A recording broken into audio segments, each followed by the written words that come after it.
מי אמור. אני זוכר את הפעם הראשונה שאמרתי לך מי אמור.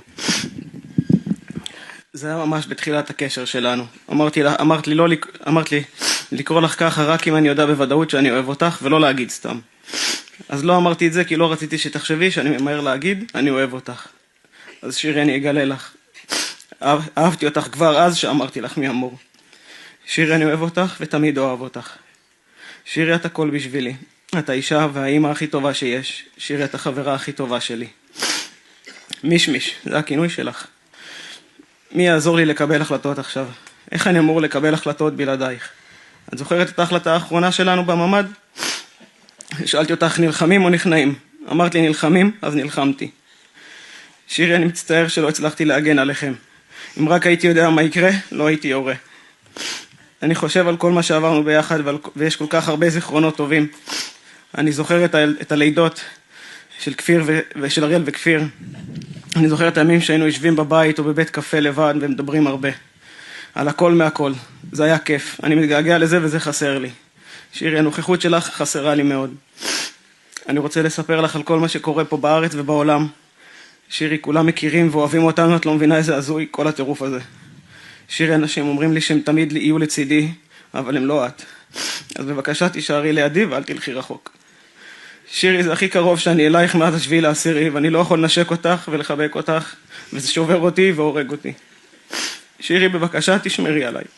תשמרי עליי מפני החלטות גרועות, תשמרי עליי מפני דברים רעים, ותשמרי עליי מפני עצמי. תשמרי עליי שלא אשקע בחשיכה.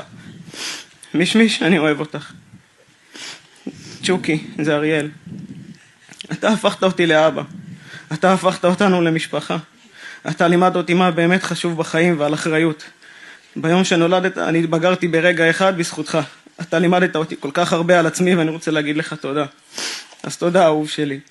אריאל, אני מקווה שאתה לא כועס עליי שלא הצלחתי להגן עליכם כמו שצריך ושלא הייתי שם בשבילכם. אני מקווה שאתה יודע שחשבתי עליך כל יום וכל דקה. אני מקווה שאתה נהנה בגן עדן. אני בטוח שאתה מצחיק את כל המלאכים עם השטויות והחיקויים שלך. אני מקווה שיש מלא פרפרים שאתה יכול להסתכל עליהם כמו שעשית בפיקניקים שלנו. צ'וקי, תיזהר שאתה יורד מהענן, שלא תדרוך על טוני.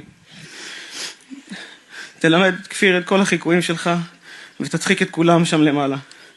אריאל, אני אוהב אותך. הכי בעולם, תמיד בעולם. ממש כמו שאתה היית אומר לנו. פופיק, זה הכינוי של כפיר בבית. לא חשבתי שהמשפחה שלנו יכולה להיות יותר מושלמת, ואז אתה באת ועשית אותה עוד יותר מושלמת. אני זוכר את הלידה שלך, אני זוכר שבאמצע הלידה המיילדת עצרה הכל. אמא ואני נבהלנו, פחדנו, חשבנו שקרה משהו, אבל זה היה רק כדי להגיד לנו שיש לנו עוד ג'ינג'י. אמא ואני צחקנו ושמחנו. הכנסת עוד אור ואושר לבית הקטן שלנו. באת עם הצחוק והחיוך המתוק והכובש שלך ואני התמכרתי בשנייה. אי אפשר היה שלא לנשנש אותך כל הזמן. כפיר, אני מצטער שלא שמרתי עליכם טוב יותר. אבל חשוב לי שתדע שאני אוהב אותך מאוד, ואני מתגעגע אליך מאוד. אני מתגעגע לנשנש אותך ולשמוע אותך צוחק. אני מתגעגע למשחקים שלנו בבוקר כשאמא הייתה מבקשת שאני אשמור עליך לפני שאני הולך לעבודה. כל כך אהבתי את הרגעים הקטנים האלה והם חסרים לי היום יותר מתמיד. כפיר, אני אוהב אותך הכי בעולם, תמיד בעולם. יש לי עוד המון דברים להגיד לכם, אבל אני אשמור אותם כשנהיה לבד.